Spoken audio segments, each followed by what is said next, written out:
Hey everyone, just want to talk to you today about trade or labor unions. Sort of a bemoaning rant, not really, but sort of a statistical approach with my just overall my persuasion is going to be very obvious. I just am very adamantly opposed to unions. I want to start this off on a more personal level, and my second job was for a labor union. I was very young. I was only 17, and I guess if you are living in the United States, the Western world of sorts, I guess that's considered really young. But we want to work relatively younger than that. But anyway, ignoring that whole little red herring, I guess I'll try to stop going on those tangents as I go. But so you, I worked for a labor union, and I realized that as I firstly, what happened was I was hired, and after I was sort of hired, there was a hiring process. Now, I already knew I was being hired. I was already told I was being hired, or already gave all the necessary information, such as your license, your social, everything that's required on the application. And then when you get in here, if you work in the United States, you have to, after all that is done, call in, and the employer calls you in, and basically, yeah, you're hired as long as you can work such and such, and blah blah blah, all these little stringy dingy deals. And then they call someone, and you have to give them your affirmation and being employed, and they basically read back to you your information that they tally and keep over in their headquarters for your working records, so that the government knows that it's you that they're going to be taxing and stuff like that. So yeah, so that already went on, so I knew for sure I was hired. They knew for sure that I was, serious about being hired, and, so I'm already within the company and everything. And so that was the first part of the process. And they told me about, the fact that they work for a union. Obviously, they paint a very optimistic, favoring position of the union. And so of course, being 17 and very ignorant to everything, I sort of fell into that optimism swindle, and I didn't realize it was a swindle until a little later.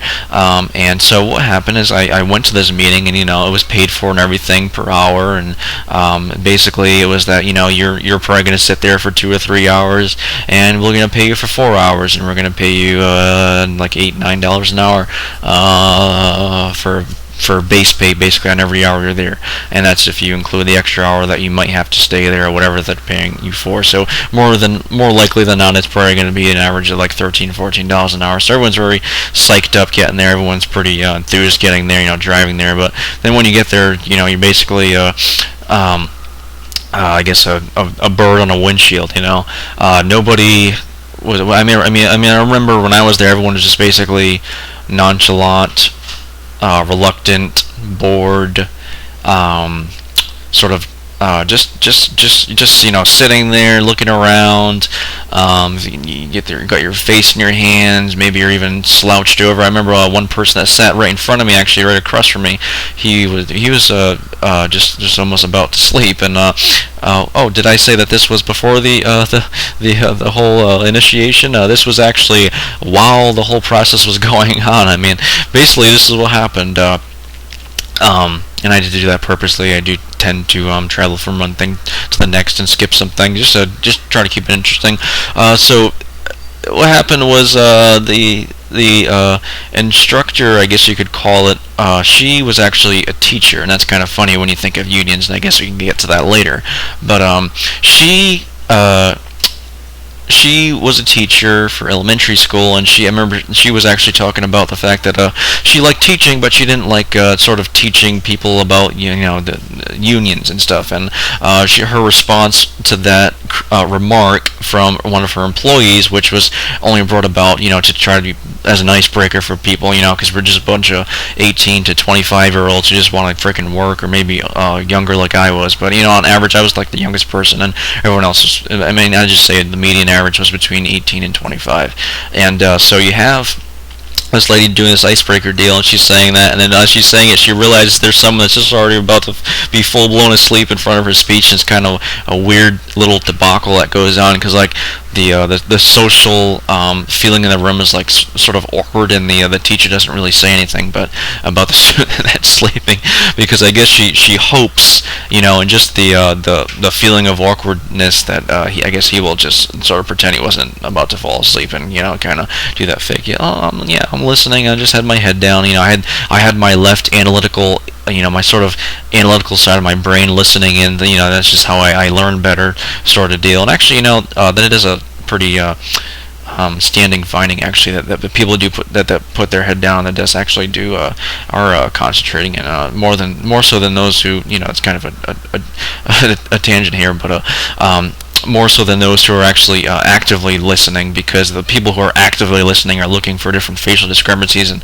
whether or not they should believe the individual. Then they get distracted by something that's going on around them, because almost everything is infinitely more freaking godly awesome, if I can use that term, around them than what is in front of them, preaching them downwardly at them. That is, just basically non-essential, irrelevant, maybe even obsolete, if we can grant it with such esteem stuff. So, no, that didn't happen, and for the sake of the purpose of mentioning that, yes, he did. The teacher ended up singling him out, and then he just, he put his head up. She was like, "Oh, well, you're getting paid to be here. You might as well at least pretend to make an effort to listen and be aware of, the benefits of the union, quote unquote." So then the whole process, basically she just explained that this is a long-term commitment, that she's been with the union, and this was a restaurant, basically a retail whole shop,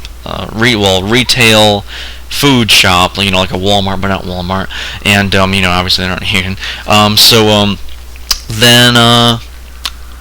She said, this is a long-term commitment. I'm a teacher. I started out working for such and such before, while I was in school, a little bit before I was in school, and I just stuck with it, and I got all these awesome benefits. The health care. You get 401k. The health care includes good dental cleanings and everything like that. You just have to pay into it and work your way up, and sort of just you just sort of accumulate a certain amount of money up there, and then you get more vacations as you go on. Actually, the vacations, I remember pretty clearly. After the first year, you get 1 week vacation. Well, if you work, you have to actually work. I think it's actually 2 full years you have to work for them, how it panned out, before you get 1 full week of vacation. But then after that, every additional year work for them, you get an additional week of vacation, and the maximum output for vacation weeks is 6. I'm pretty sure it might have been 5, but I'm actually about 90% sure it's actually 6. And then you can still be part-time and get all those, and then the vacations, and you just get a part-time vacation allowance or whatever. You just get basically the equivalency of what you'd be paid if you were to work 15 hours or 20 hours or 25 full-time, 30, 35 hours. It's very hard to be full-time there, especially if you work there for that long. Because just looking at the ratio of the amount of people that work there for that long, how many of them are full-time is very minimal, and it's I'm not saying it's very far out there and it's not achievable, but I'm just saying on a strictly statistical basis, it's very far-reaching to actually ever happen. So basically, it just means that you get about $90 to $120 for free for a week after you put 2 years of payments into, and you obviously for that free. You still keep your job with that week that you're out, so I guess that's another benefit too. But so for that $120, you look at that. I can just do it right here on the calculator for you. You figure that every single paycheck you get, and I was actually on a week-to-week paycheck, so most people it's not going to be the $15 to $20 that it was. I'm pretty sure it panned out to around $20, but we'll just say 18 to average it out. So you do 18 times how many weeks in a year, and I think it's 56 weeks, might be off a couple of digits there, but that's basically $1,000 they're taken out of your pocket. So you figure $2,000 for 2 years, and then you also have to add the so let me add another 1,000 here. Then you also have to add the $300 that you pay initially when you're bought into the union. Basically, you actually have to buy your seat in the union. It's kind of like look at it as going to the theater, right? You pay a certain premium to get in the theater, and then I mean, I guess that there's a bad example. Let's say, here we go. You pay a certain fee to get into something like Orlando Studios, right? Just a sort of walk in, and then after that, anything you want to do within that sort of walk in, you have to pay for. Like if you want to go on a ride, or obviously you have to pay food prices and stuff. And then if you get more of an expensive pay-in, sort of like a membership, weekly pay-in sort of thing, or monthly, in this case, then you get a little bit less cost for food and stuff. And that's sort of like the benefit the benefit package deal is. That's basically the metaphoric comparison, I would say, is that what a union is compared to your sort of day-to-day life. So you still have to pay for all these things, and they cost minimally less. I mean, obviously, just right here, 2 years of work, you've already been parasitically subjected to $2,300. And this is a median estimate, okay? This is not a bias, like, I mean, you could just do this. I mean, $18 for every single paycheck. And now most people, I'm pretty sure, just from what I've been reading on the internet, it's anywhere from 35 to 40, which is basically the same thing. And that's because they get paid bi-weekly. And so it's it's still basically the same thing. Maybe off about $100 if it's a little bit less, but more often than not, I'm probably actually off by $100, but less. So for all those people who are stuck or hung up on the details or the very intricate sort of things, I would just recommend that you try to find something more critical and that's lack-worthy in my argument here. But so basically, obviously, you do not really save anything. You're not really gaining anything. And then for those of you who are going to say, well, at least you get to keep your job, that kind of stuff. Well, good workers get to keep their job. Good workers are in need. Employers want a good worker. And those employers, especially that work for the unions, they want a good worker. The unions is what keeps the good workers out, because I am a good worker to this day. And back then, I was an even better worker because I was younger. I was more energetic. I was more motivated. I was less keen to the the sort of inherent sort of like flawed nature. I don't even know, I don't even want to go into why it's flawed and everything. I mean, we can just understand basically from what I'm speaking of already how it's flawed. I guess we can say that for another video. Nature of the whole union system, and just not the union, but for all intents and purposes of this argument, the union itself. I mean, it is, because I remember, it was very simple. You go get carriages, you go stock the shelves, you go bring out customers, and I was upgraded. I wouldn't really say promoted. I mean, my wage did go up a little here too, but I was kind of upgraded to general merchandise within 6 or 7 months. But it had nothing to do with my work ethic. I mean, I was singled out, and in that case, if I was singled out, it would have to do with my work ethic. But in that case, it has nothing to do with a union labor, sort of structure. So you can't really use that as a window for well, it's because of the union, or I guess in that argument, if you really wanted to be diluted, you could say that well, if the union wasn't in place, then you wouldn't even be a worker in place in these situations where that could occur. And so that would basically ignore the fundamental practicality of the fact that there are people who are hungry that want food. And I already told you the fact this is a retail food place, like a sort of like a sort of Save-A-Lot or Savers or Road Jacks, Payless, whatever, these kind of Food Lion places people know, Stop and Shop, Shaw's. It's one of those kinds of places. I mean, obviously people want food. There's going to be people who grow food. There's going to be the earth that provides the food. There's going to be people who just distribute the food for a living, who can there's always going to be that need, and so there's always going to be that driving force behind the need. We're going sort of economics and what drives economics, but it's basically common sense. If I want an apple and you don't have an apple, and then my other neighbor doesn't have an apple, you may be my first neighbor, and then I go across the street and that neighbor doesn't have an apple. Then I go down the street and that guy doesn't have an apple. Then I travel about 2 miles, and I find a little stand and they have an apple, and I'll pay the price for that apple, because hey, I just want to eat an apple. I didn't really want to pay anything. I kind of just want to eat an apple, And so that person is going to take a payment from something that he wants. If he wants, if it just happens to be a couple dollars, he wants that couple dollars. He's going to take that couple dollars, and when he takes that couple dollars, or if it's an apple, it's probably a couple dollars. Inflation's not that bad. We're talking about U.S. dollars. Then it's it's probably going to be about 80 cents or something like that. If it's a good apple, I'll pay 80 cents for it. If it's a sour apple, it's to me a good apple. It's always its opinion. We all have our own taste in apples. I'm not saying anything about people who don't like apples or not or even allergic to apples. My wife happens to be allergic to apples, or don't like sour apples. I'm just saying I'm only willing to pay 80 cents for a sour apple, okay, just for the sake of the argument. And so, I and when they accept the trade, they say, hey, your 80 cents is more important to me than this apple. I have too many of them. Maybe I'm the guy who doesn't like the sour apples or has a wife that's allergic to apples, and I'm gonna kiss her soon.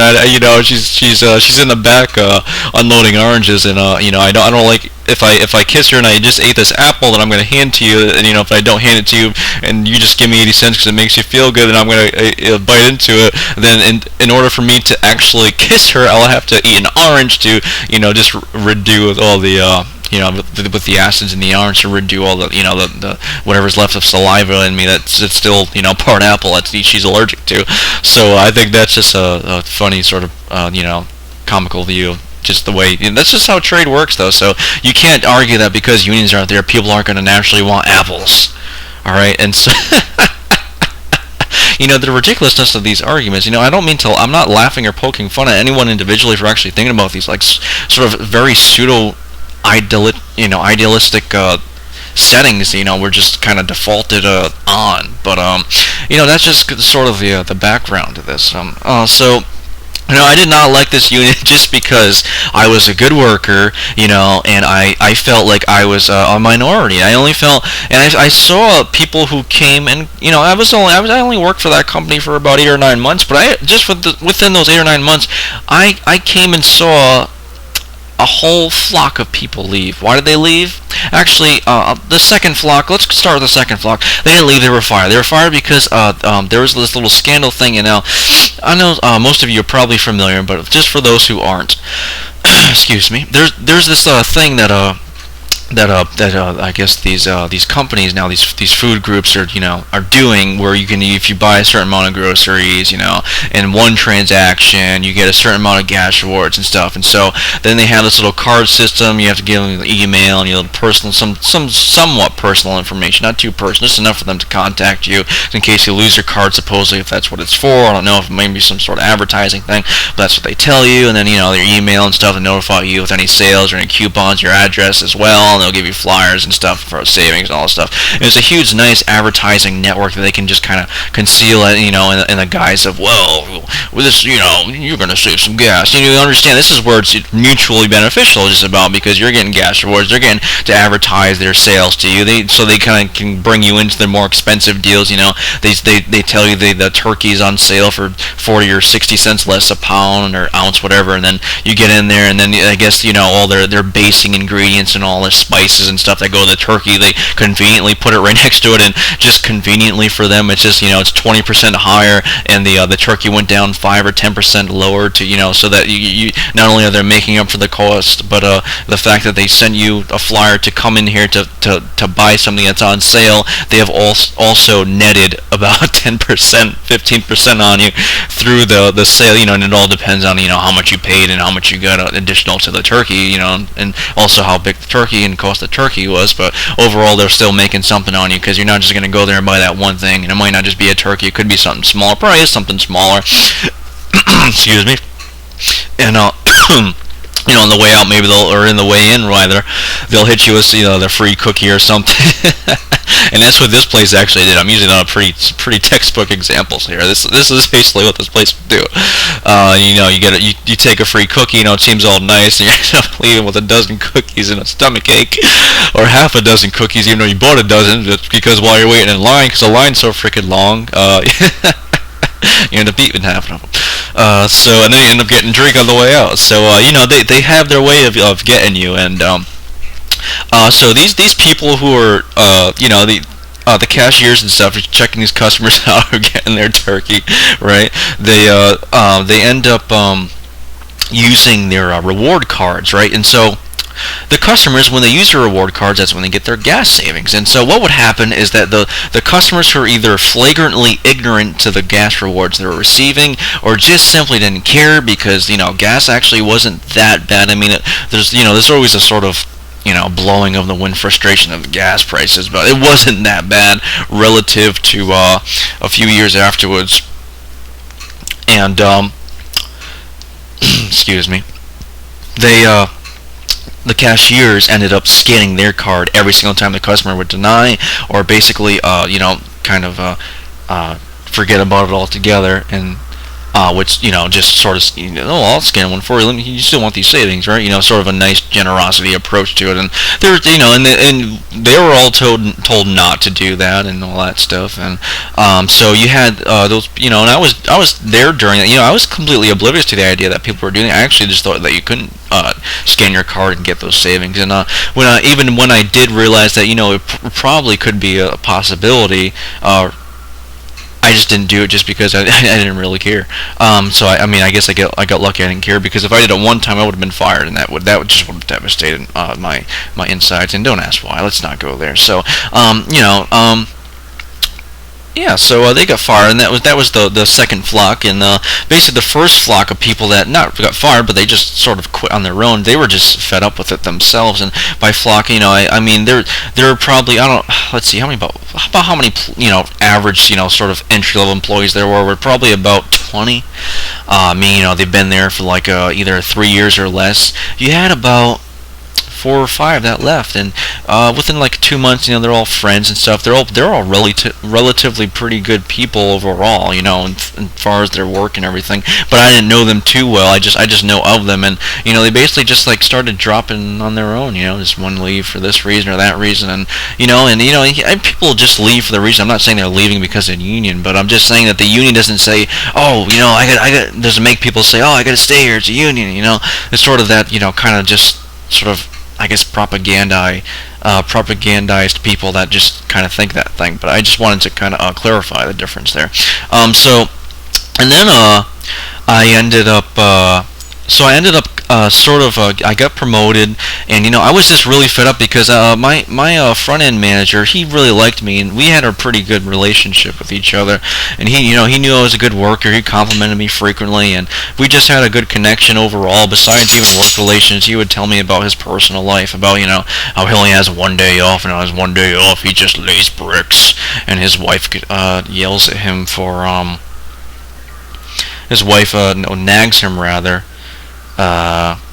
About not mowing the lawn and all that kind of stuff, and and then he would come to work. He would just be a complete opposite guy. You could tell he had a lot of frustrations built up underneath him, and he's just one of those guys that kind of just brushed it off and say, and I kind of look forward to that. I kind of look up to that guy because that's kind of me in my boat right now. And I look, if this guy, this guy, this isn't his name, but this guy Joe can do this, then and he's 40 years older than me, then yeah, and he's been doing this for 35 years. Heck, I'm already a little younger than him when he started. Maybe I can, be a little bit, better off a position and not have to complain about those kinds of things in that time. And obviously, if he can do it at his age, I can do a little bit less at that age if I start a little bit earlier. And that's sort of the logical reasoning I would kind of conceive in my head, and I would say, it's kind of worth it.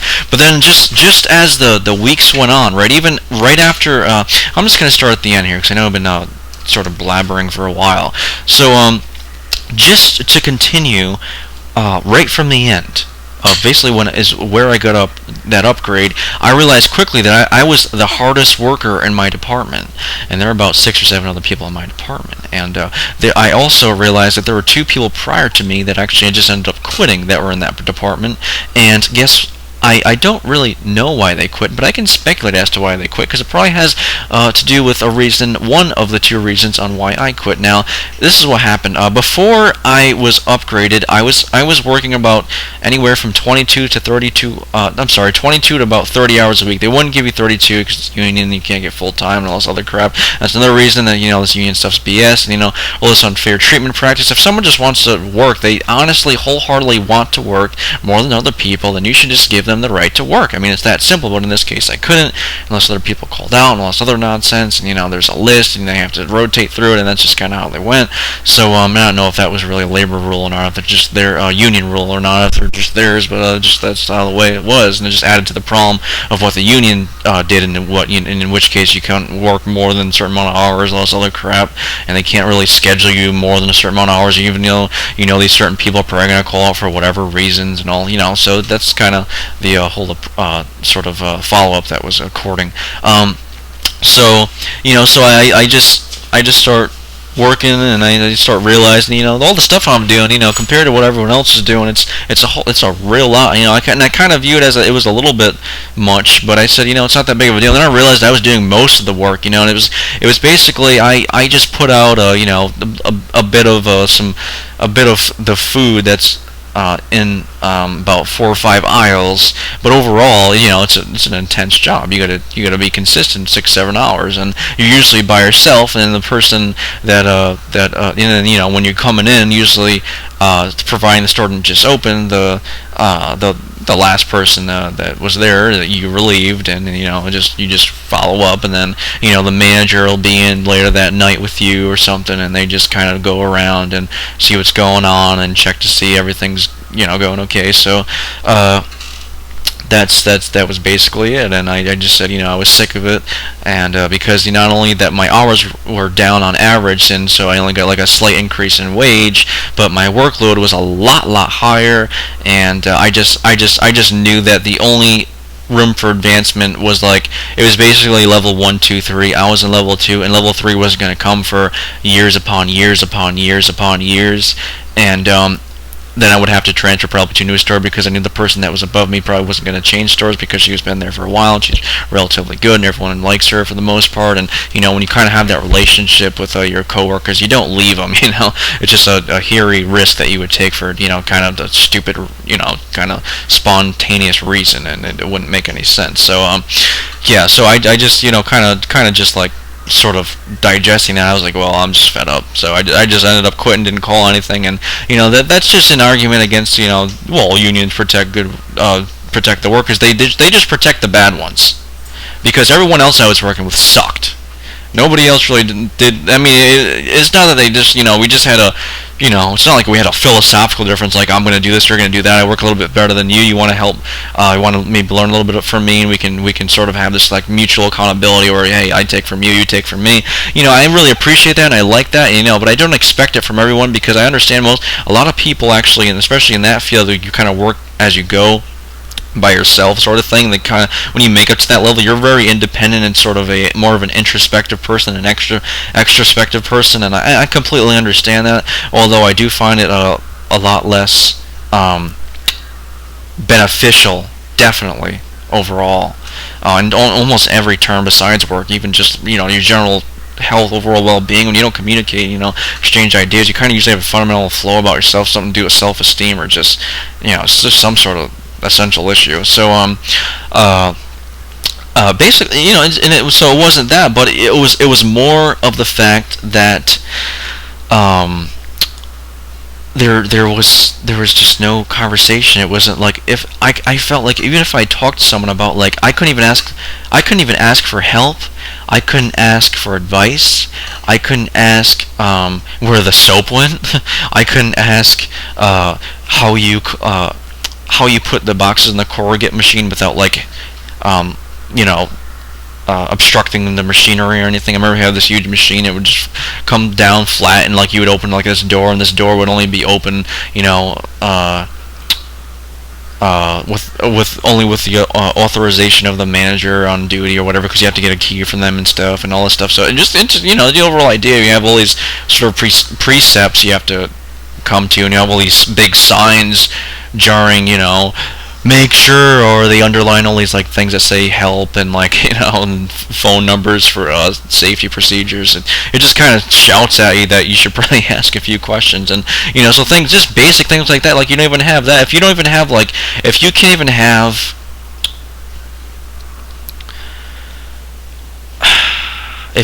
even have obvious self-help arrangement, if you can't, when you really genuinely feel that you need help with something, you can't find it without an increased effort to go beyond what you need help for. If I'm I really need help with this, and you kind of still get the feeling that they don't want to help you, then you have to kind of butter it up and make it out to oh, well, if you kind of help me with this, then I'll do something for you. And that's what the overall feeling was. And besides the two people before me that quit, and then I quit, the other person that was working there was there for 6 months, and she was just complaining about it all the time. And I really feel well, any money, she probably quit in the first couple of months I quit. But the other people that were there, guess what? They were all related. It was father, son, and then the other two were two brothers. And I don't remember how many I said, but I just know that there were four other people besides the last person I told you about. That's been there for about 6 months, and this was a while ago. But so I mean, that's this was about 6 years ago. I'm sorry, 5 years ago. That's I mean, you just think about it, right?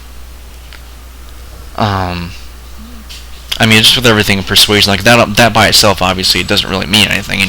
Obviously, you can have a business within the family, and then they kind of have like a, friends, sort of friends that are brothers or something that you meet or whatever, and then they just start working. It's not like that, though. If you're still looking for that, then I mean, there's no hope for trying to save you with this kind of information. Just unions don't work.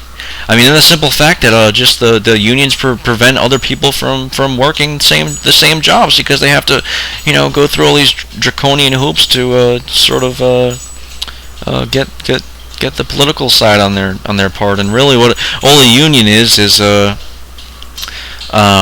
union is basically it's basically a curtain. A union is basically a curtain. And the curtain is there so you don't know what's going on. What's in front of the curtain is these beautiful stage ornaments that pose as, pro-worker, we make jobs, when they obviously don't make jobs, they actually protect jobs. And, I mean, illusory, speaking, they protect jobs, and so if you have a job, you're not going to lose it. That's basically what it is. But what happens is they end up having to make cuts because of all the benefits that they have for so many people. Instead of making like a general broad, 20 cents less for everyone, or there's only 4 plans instead of 5 plans, and the 5th plan that includes free dental now you can still get that one, except it's not free dental. Now you have to require a $40, $50 co-payment. Instead of doing stuff like that, they just end up not hiring as many people, and so they don't protect anyone. Because your kids, your friends, the people in your neighborhood aren't going to be protected when they don't already have a job. Excuse me. And so, so you can't argue with that one. It's inarguable.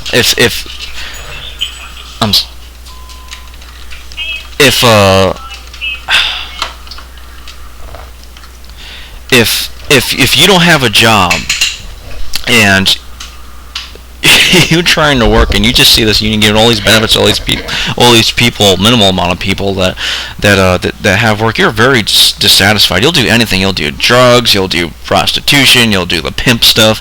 You'll do something to get you in jail so you can eat something. You'll just think if you're one of these people who don't have a job, who just want to work, and to see these people with all these benefits, and these people with all these benefits just saying, no, I'm not gonna revoke any of my benefits. I'm not. Just think of that. And then the fact, this whole union thing, right, it's just they give the money that they get to the politicians that, sort of have the same goals as it's kind of basically what happened initially, where, you had workers who wanted to be protected by a sort of body of influence that just were there to protect them, are now the workers are now the union people, and so the union people as the workers are embodied into the body politic. Just politics in itself. And so what's basically happening right now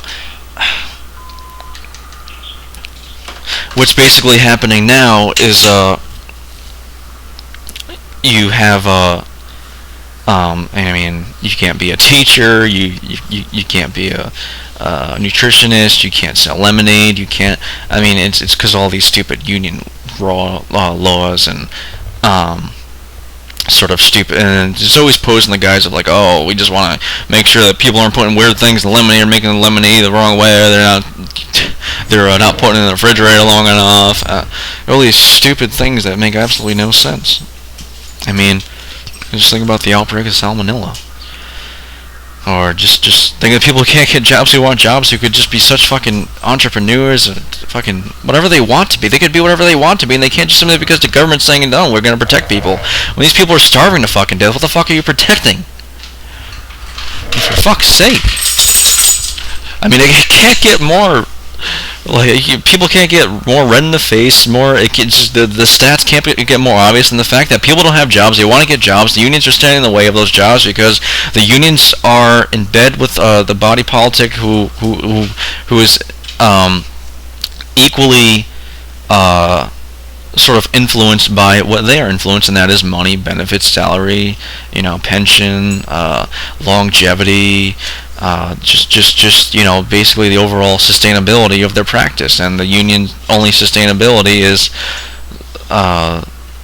is maintaining, and this goes back to the Curtin thing, maintaining that sort of pro-friendly worker environment sort of stage, right? That sort of facade, that guise, that sort of frontline performance, so nothing goes on the news where it's like, the unions are abandoning the workers or anything. That's why that's why they don't ever fire bad workers. That's why teachers get their raises when they want to get their raises, because then it's just a hot mess because the teachers work for the government and the teachers are protected by the union, so it's since that kind of a deal.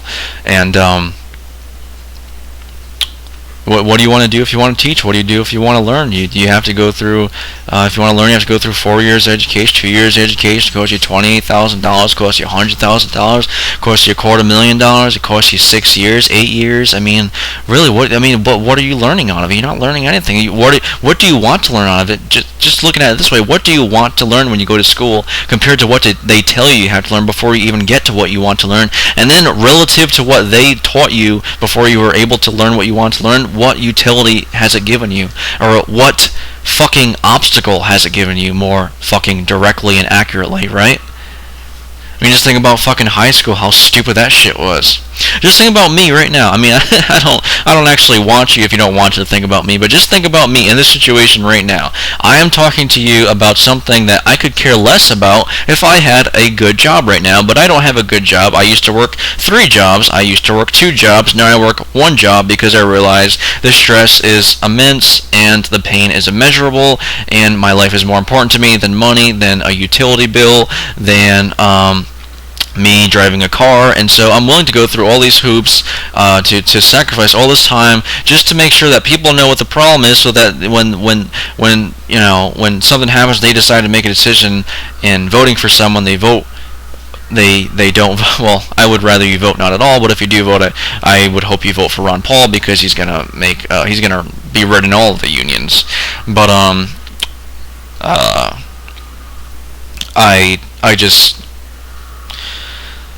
just want to show what the what's behind the curtain. And behind the curtain is the union being the worker and the government being the union. And I mean, the only thing we can do about that is just say no to violence, because when something happens and you try to the whole, if you try to